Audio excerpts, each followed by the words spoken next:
Hello everyone. Today I am going to present before you P block. So in P block we will discuss group number 16. So we'll discuss the elements. What are the elements in the group number 16, and we'll discuss the trends of the some of the properties and physical and chemical properties. So in group number 16, these are the elements: oxygen, sulfur, selenium, tellurium, polonium. Okay, so first I will discuss how we are going to study this.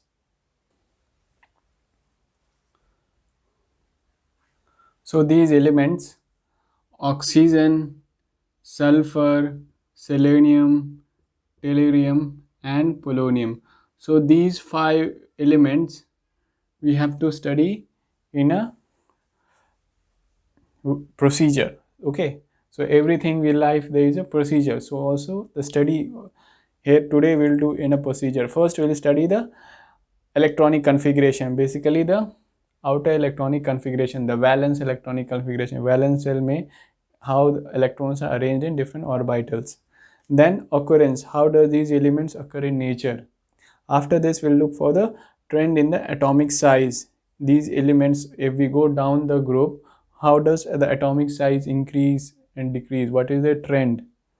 Then ionization enthalpy, also called IE or delta IH. So what is the trend for ionization enthalpy as we are going down the group, and what is the trend similarly for electron gain enthalpy and electronegativity. So we'll study these 3 points for these elements of group number 16. Okay, so let's get ready. So first we'll start with outer electronic configuration. The general electronic configuration of this group is NS2NP4. Okay, how I know this?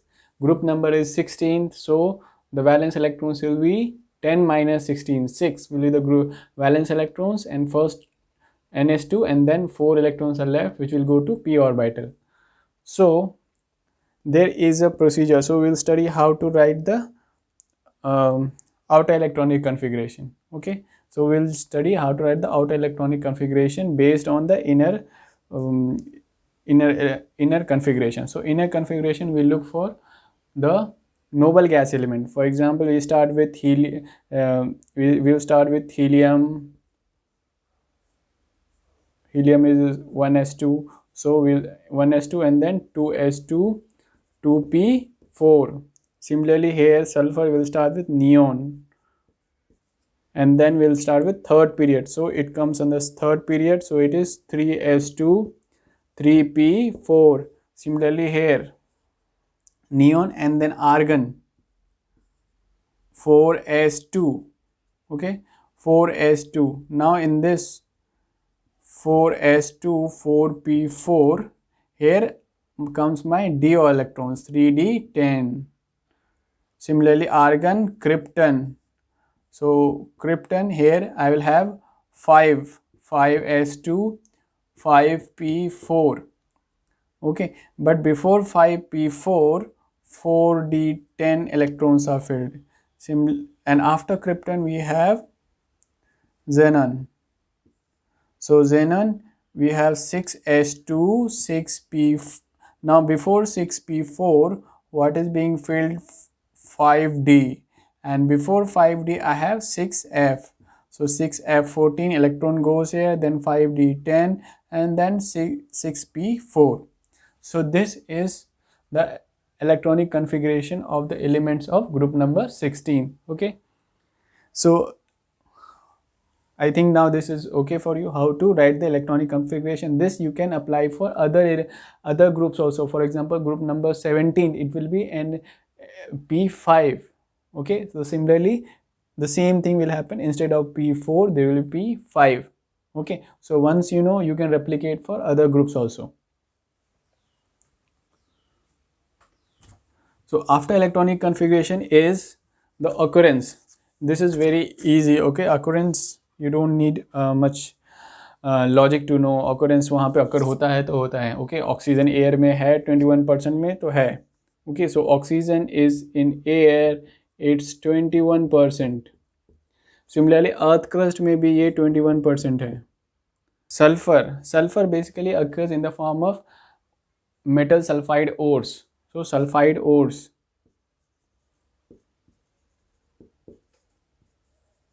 and these ores are present in earth crust.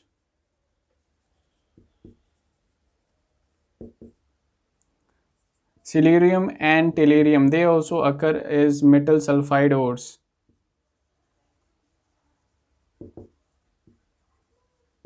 And polonium, it's a radioactive metal by the decay of uranium ions.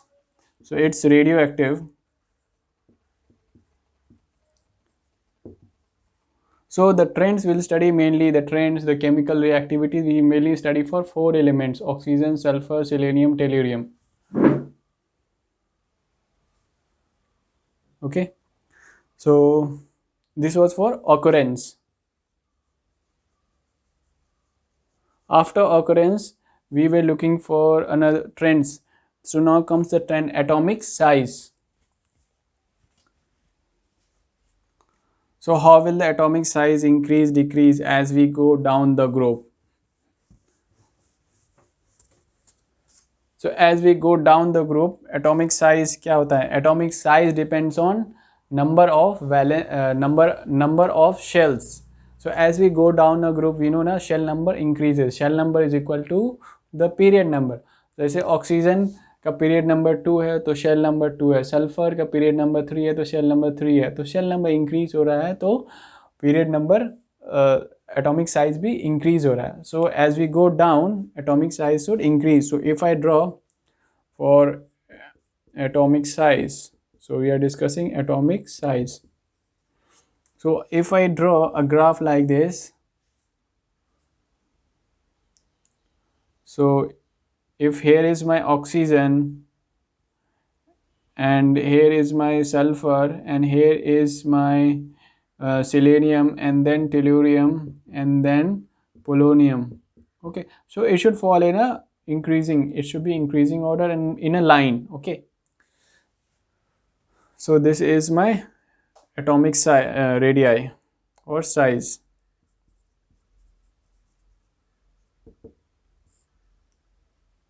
But what happens, the size of oxygen is exceptionally small. So this is an unique feature of oxygen atom. Its size is exceptionally small, so it even does not fall on this line.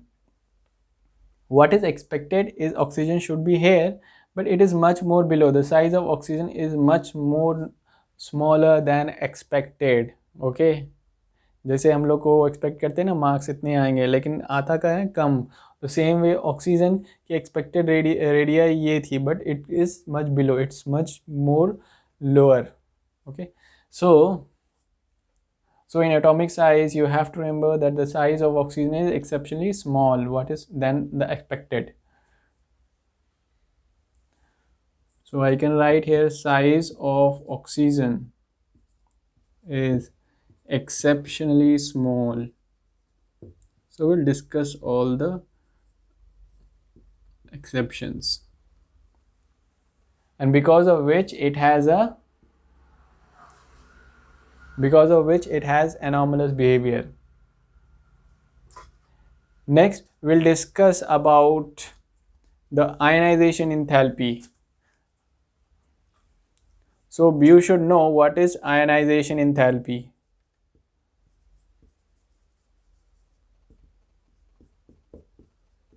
Ionization enthalpy is the amount of energy required to remove electrons from gaseous atom to make it cation. So this ionization enthalpy is always positive. So what is the trend when we go down the group? What will be the trend for ionization enthalpy? Generally what happens, ionization enthalpy, so if I have to write the chemical reaction for ionization enthalpy, so you should know this should be the chemical reaction. Basically M of is any gaseous atom, it is changing to M plus ions. Okay, gaseous ions and electrons. So energy required to remove electron is delta IH, ionization enthalpy. Okay, so one electron, so first ionization enthalpy, if I have to remove again electron from this, then will be second ionization enthalpy, and also the second ionization enthalpy is always more than the first because we have to remove electron from positive ions. Okay, so this ionization enthalpy actually depends on what? It depends, if we have to remove an electron, we are doing work against the effective nuclear charge. The nuclear charge is holding the electrons, so we have to do work against the nuclear charge. Okay, so more is the effective nuclear charge, the more work we have to do to remove electrons from the atom, so ionization enthalpy will increase. Okay, so we have to be focused on effective nuclear charge. Okay, effective nuclear charge, based on, if you know how does the effective nuclear charge, what is the trend for effective nuclear charge, then you can derive, you can actually derive the trend for ionization enthalpy, electron gain enthalpy, and electronegativity. So all depends on effective nuclear charge. So as we go down, number of shells increases, means the valence electrons, they experience less effective nuclear charge. The the backbenchers, they experience less strength of the teachers because there is a lot of distance. The same way, the valence electrons experience less effective nuclear charge because there are a lot of inner core electrons. So effective nuclear charge, what happens as we go down? For example, oxygen, sulfur, cerium, tellurium, and polonium. So what happens, my effective nuclear charge? So effective nuclear charge, it decreases. So there is more effective nuclear charge below and less as you go down, it's decreasing. So I have drawn less arrows as we go down. So the ionization enthalpy delta IH will be more above and will be less and less as we go down. So ionization enthalpy will be more above. So I draw more arrows above and less arrows below. So this ionization enthalpy determines the metallic character. As we go down, what happens? It becomes easier to lose electrons, so it is more metallic. So metallic character also increases as we go down. So this was about ionization enthalpy. The next term which we are going to discuss is my electron gain enthalpy. So it's just opposite. Ionization enthalpy में क्या हो रहा है? Cations बन रहे हैं और electron gain enthalpy में एनायंस बनेंगे. सो एटम क्या करेगा? इलेक्ट्रॉन्स ले रहा है. Electron gain enthalpy, as the name suggests, electron gain enthalpy. So I have to write the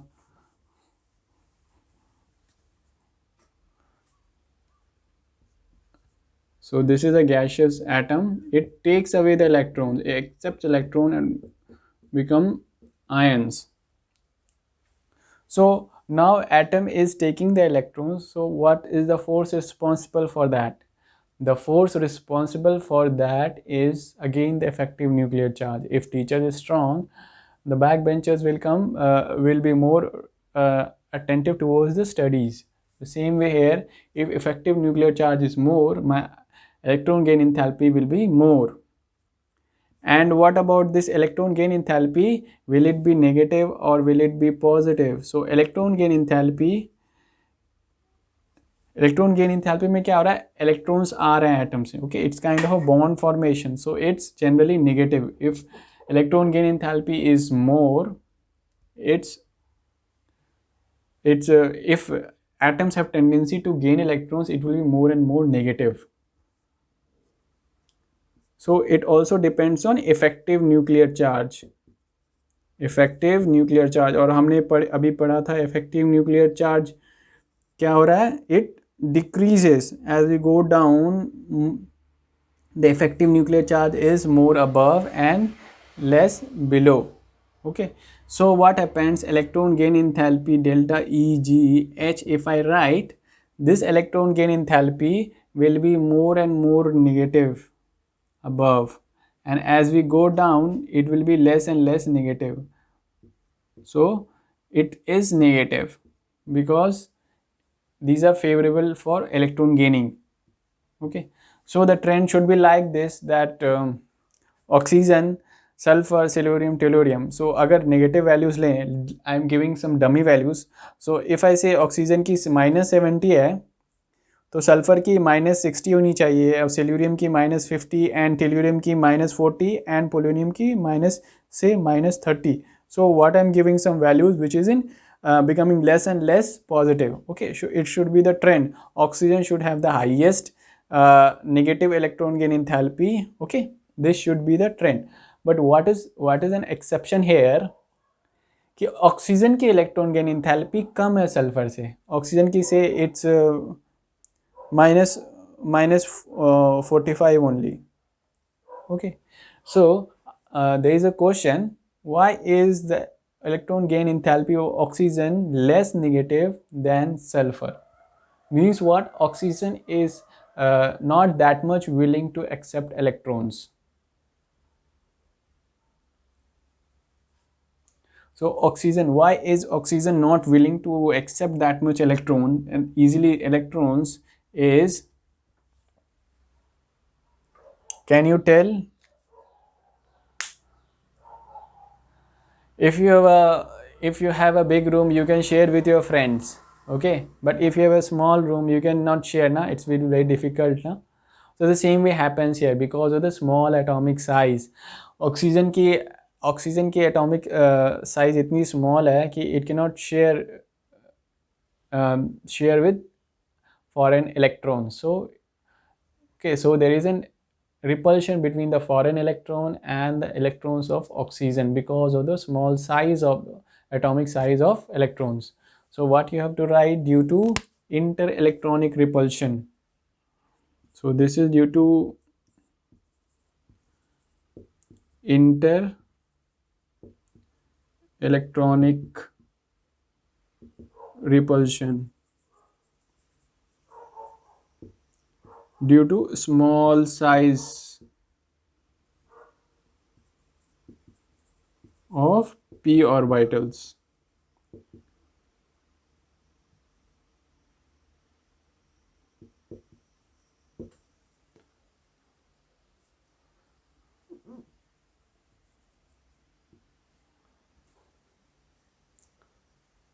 So this is what exception which has to be remembered in electron gain enthalpy. The next topic is electronegativity. So this is the last trend, electronegativity. So electronegativity, I think you all know the meaning of electronegativity.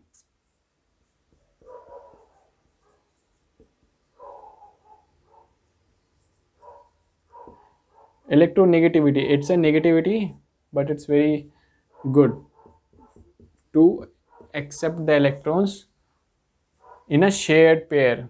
Okay, so covalent bond में क्या होता है, sharing होती है, equal sharing होती है, but in if one atom is more electronegative, means it has more tendency to attract the shared pair of electrons towards itself and make the bond polar. Okay, so again this is due to effective nuclear charge. So as we know now, effective nuclear charge is decreasing, my electronegative will also decrease. Okay, in fact what happens, electronegativity decreases going down the group and increases as we go from left to right in a period. Okay, so what happens, the top elements in the group will have highest electronegativity. Oxygen will have the highest electronegativity, and the right corner of the period will have the highest electronegativity. So what happens, fluorine has the highest electronegativity. Okay, so you're telling, so we are not discussing here group 17th, but still, so fluorine is the highest electronegativity and oxygen is the second highest electronegativity. So after oxygen we have fluorine in the periodic table.